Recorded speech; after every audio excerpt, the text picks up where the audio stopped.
There's the cat of creativity. What is the cat of creativity thinking about?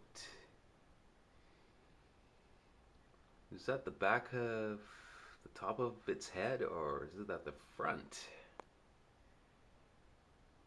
It's looking at me as if I was prey.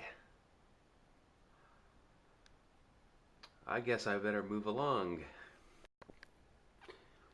Is the cat of creativity beckoning me to pat the top of its head, or maybe scratch its ears? Or if I reached out, would it claw my hand to death? Or sink its fangs into my hand? I better not take the chance, for I do not know the cat of creativity. Well, the cat of creativity is starting to creep me out. I don't think I want it as a pet.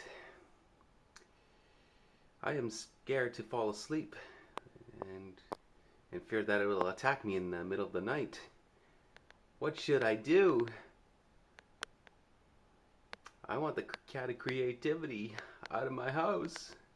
I better phone the SPCA. Tell them come collect the cat of creativity.